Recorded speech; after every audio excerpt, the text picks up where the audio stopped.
yet to see the promised half and half balance in adaptation and mitigation finance. The current financing gap is too high to sustain any real recovery needs of those on the front lines of climate catastrophe.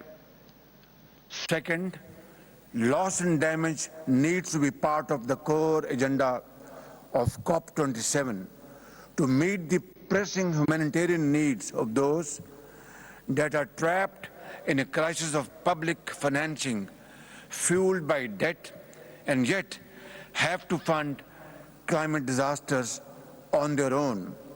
This is simply unjust and unfair, to say the least.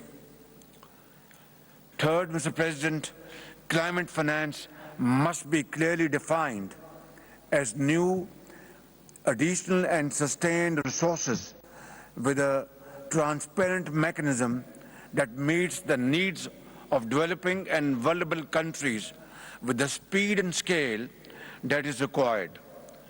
There should now be total clarity on what actually counts as climate transfer and what counts as development finance, for instance, as they often overlap.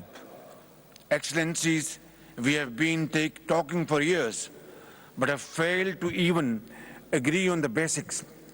Pledges made at the Copenhagen COP15 in 2009 for mobilizing $100 billion per annum by 2020 have still not been realized.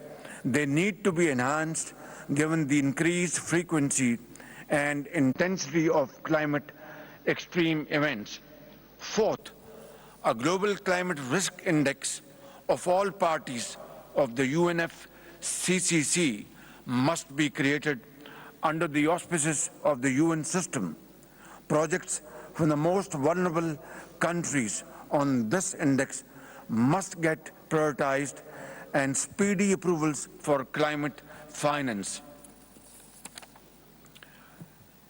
And finally, mitigation ambition needs to be revived in a clear burden share formula.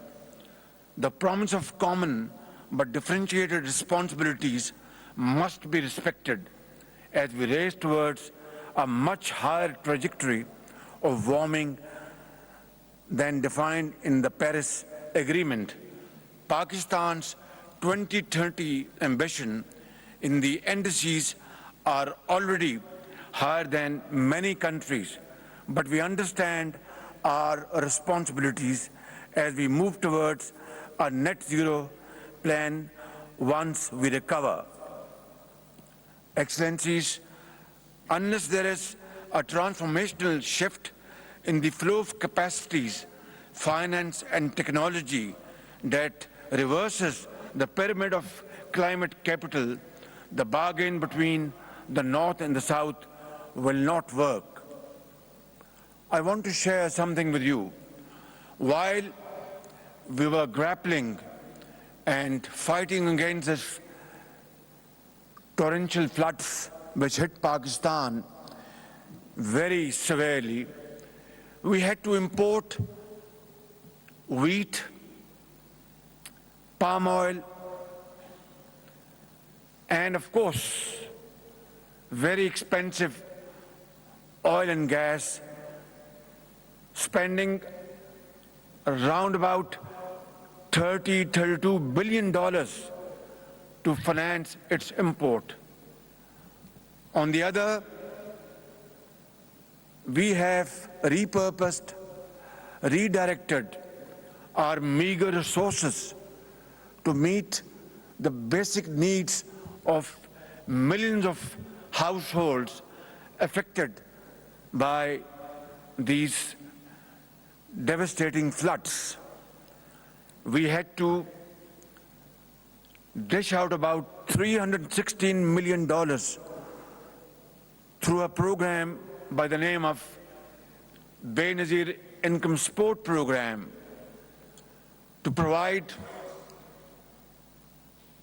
an amount of $113 per household to about 3 million households in flood-affected areas.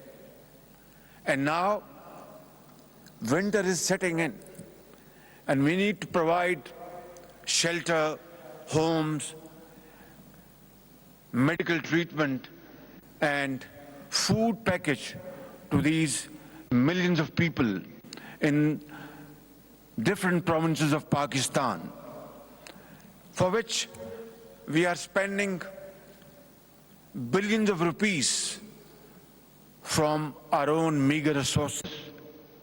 Now imagine, ladies and gentlemen, on one hand, we have to cater for our food security for the common man by spending billions of dollars. And on the other, we have to spend billions of dollars to protect flood-affected people from further miseries and difficulties.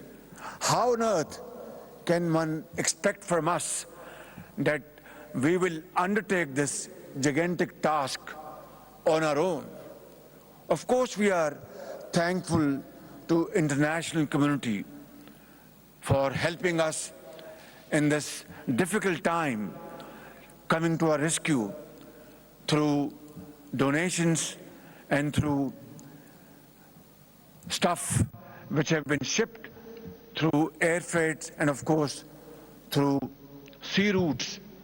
But the gap is humongous. The gap is widening by the day.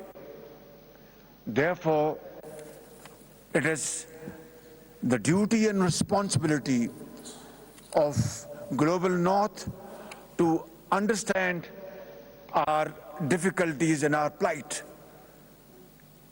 We wouldn't want that tomorrow, God forbid, some other country should become a victim of this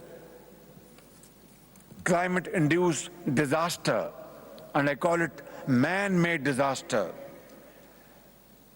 It is extremely important that if we have to fight and rebuild and repair our infrastructure, which has to be resilient and adaptive, then of course we can only do through additional funding, not through additional loans and debts, because this would be a financial death trap.